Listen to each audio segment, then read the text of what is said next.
I've been starving the last few nights. I need to fully feed if I want to make it back home without any more pit stops. Though finding a suitable meal lately has proven difficult. The streets have been oddly empty at night. Normally there's still at least a light buzz of patrons up until around 2 a.m. But things are still, and everything is quiet save for the crickets and the sound of the city. I assume the sudden disappearances have caused a stir within the community. It's been all over the news.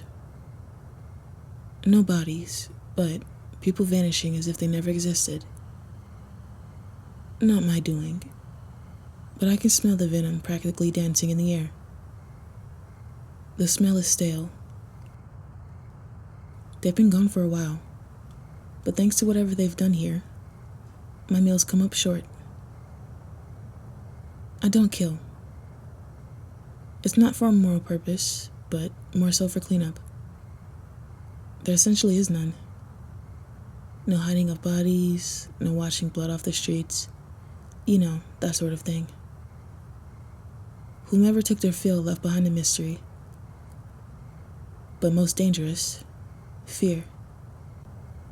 Humans have always feared what they do not understand, or what they can't control. They've known of our existence for hundreds of years. It took decades to convince everyone that not every vampire is a murderer, that there are other ways to feed. Even till this day, some fear us so heavily, especially when people go missing like this.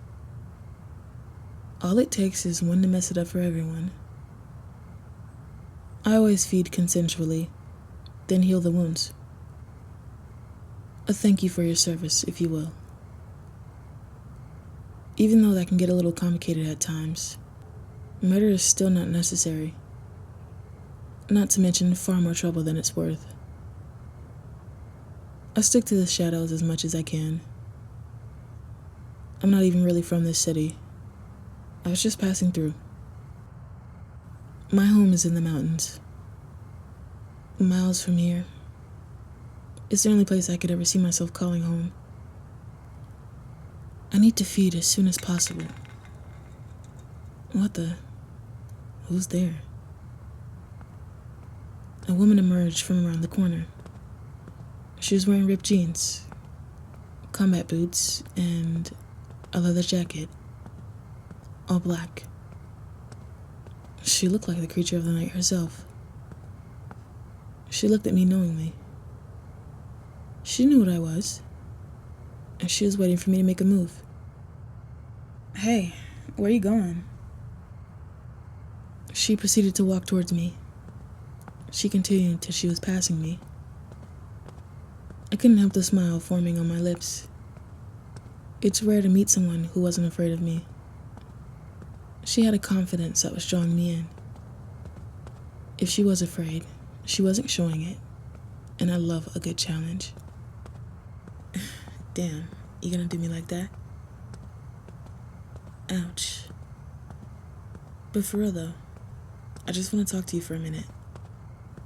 She sighs, rolling her eyes at me, but slows her pace so I can catch up anyway. As if I needed it.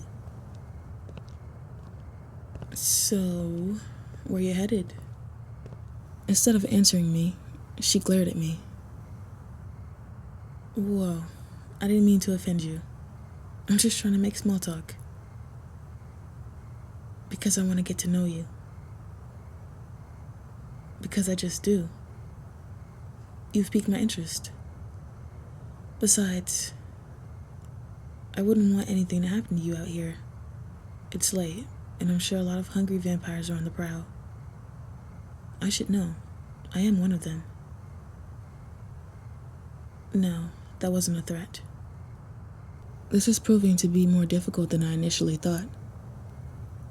I kinda like it. She doesn't seem put out by me at all. She's seemingly immune to my charms. I'm not gonna harm you. If I was, you would have never seen me to begin with. I'm being honest here. I just want to know you. I don't know what draws me in, but you've caught my eye. You and I are not so different. Let's not forget I was human just like you not too long ago. She continued to stare at me with this skeptical look in her eye. She cutely had one eyebrow raised. Look, I know I might seem like a narcissistic jerk, and the whole vampire thing doesn't help, but all I'm asking for is a chance. It's just been a while since I've actually had to ask someone out. Normally people come to me, but you're obviously very different. And thinking back, I can see I was very sloppy with my initial approach with you. God, I sounded like I don't even want to say it. I could almost see the gears spinning in her head, working through every word I had said, contemplating. Her eyebrows were drawn together now. So, how about it? Maybe we can get a drink sometime. Maybe dinner. She gently nods. I could have sworn I felt my dead heart skip a beat just then. My stomach twisted happily when we exchanged numbers. I said her name in my phone to Alley Cat, only just then realizing we haven't formally introduced ourselves. Hey, I forgot to get your name. I like that. It definitely suits you. Oh, I'm Saturn. She erupts into laughter at that. If she were anyone else, I'd probably feel offended. But her smile made it near impossible. She was doubled over, holding her stomach. Stupid name. I just so happen to actually like my name. And I think your name is actually kind of hot. Her laughter halts, and instead she offers me a smile. Our eyes locked just for a moment. Before I could decipher whatever emotion held her stuck, she turned away and continued walking on. I followed her closely, enjoying the sounds of the city. We had agreed sometime earlier that I would walk her home to keep her safe. Though reluctant at first, she allowed me. I was genuinely concerned for her safety. The earlier smell of venom lingered. As we approached the building, that smell hit me full force. So much so that I froze where I stood. She turned and looked back at me, confused. Seeing the rising anger in my eyes, she took a cautious step away from me, but then took another one toward me when she saw the hurt flash on my face, regardless of how fast I tried to hide it. Someone is here. Another vampire. Do you know if any vampires maybe live in this building? Hearing that made her immediately come to my side, allowing me to see her fear for the first time that night. She shook her head. She told me that this was a human-only complex, but there's a group of guys that lived in an apartment across the hall from her that's been inviting a few vampire guys over lately. Is that even allowed here? Maybe she's too afraid to go to the landlord about it. Have they been messing with you? Her silence was enough of an answer.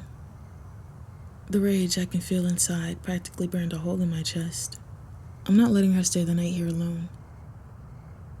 I'm gonna stay the night to make sure nothing happens to you. I'll watch over you, to make sure they don't try anything. She had a nervous look. Her mouth opened and closed as she tried to find the words. Did she not want me to stay? What is it?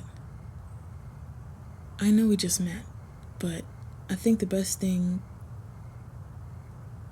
Oh, you don't want to stay here at all? That's fine. We can go back to my place. I'm staying in a hotel across town. If I carry you, we'll get there faster.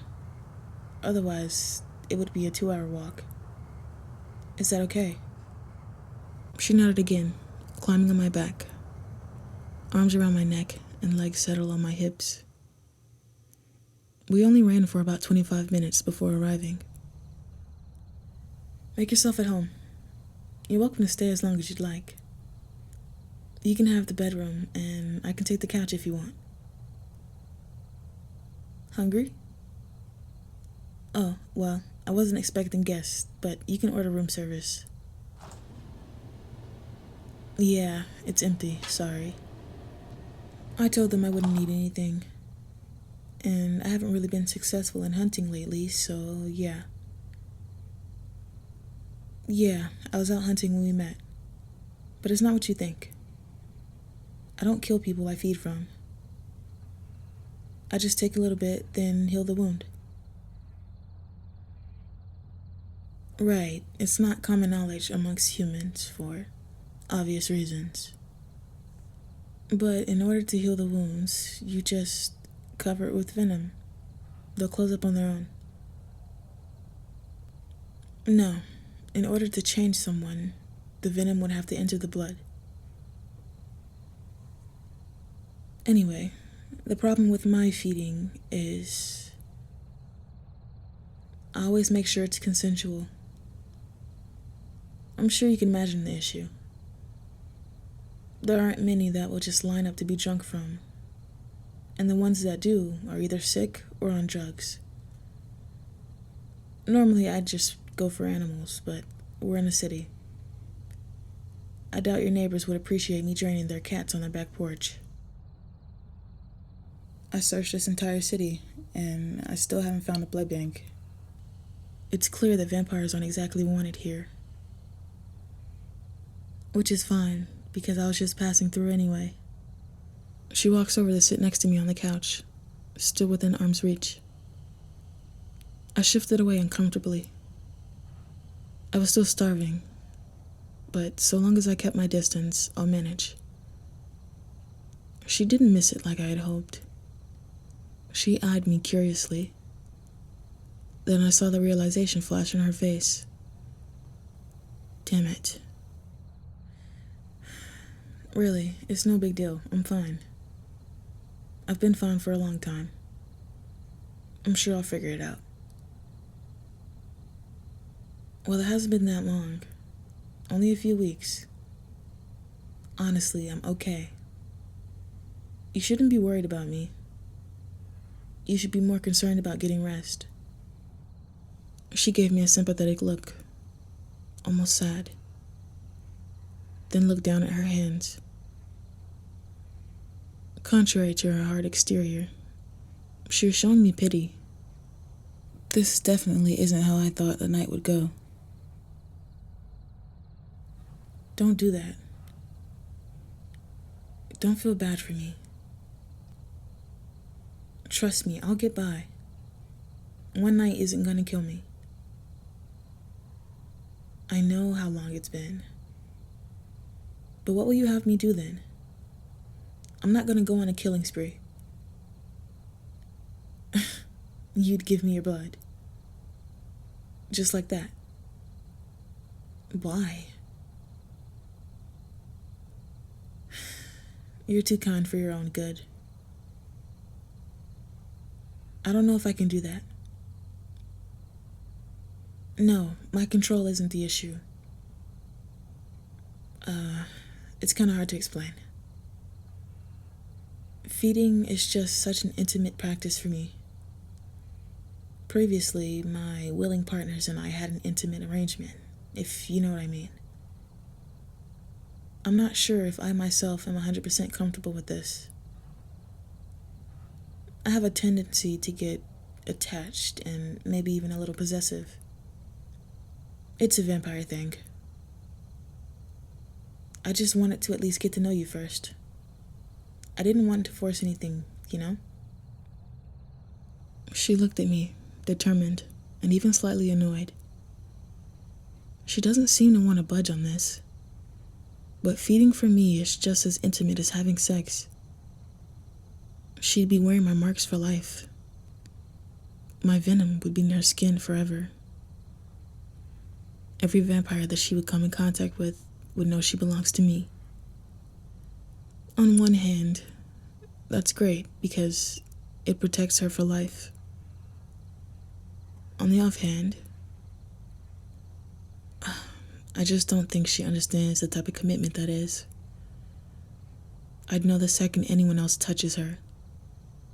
I'd know when she's scared or sad. The blood holds more power than most know. I don't even think most vampires know that. They treat humans as prey to be hunted and drained. They don't take the time to develop the connection. Our energies would mix and combine. Her pain would be my pain. You won't let this go, will you? Are you sure you're ready for this? This is a package deal. Yes, package. We're basically about to have sex right now and be bonded in blood and venom. Don't look so surprised. I told you it's an intimate experience. That's why I need you to really sit and think about this. If you give your blood to me, you won't be getting rid of me anytime soon. I need to know that you can handle that. A thoughtful expression formed on her face, and we sat in silence for what felt like forever. I don't know what to say. She watched me squirm under her gaze in the silence. I wonder if she kinda likes having this much power over me. You don't have to decide right now. It's a tough decision to make and a lot to take in all at once. And yes, you'd still allow me even after everything I told you. Fine. It's your call. Don't say I didn't warn you. I opened my arms, motioning for her to come closer. She climbed into my lap. My hand settled on her waist while she moved to get comfortable. She played with the collar of her shirt, trying to find a comfortable position, before ultimately giving up and taking it off completely. We both took a deep breath, and our eyes locked. She gave me a gentle nod, telling me to go ahead. We both leaned forward,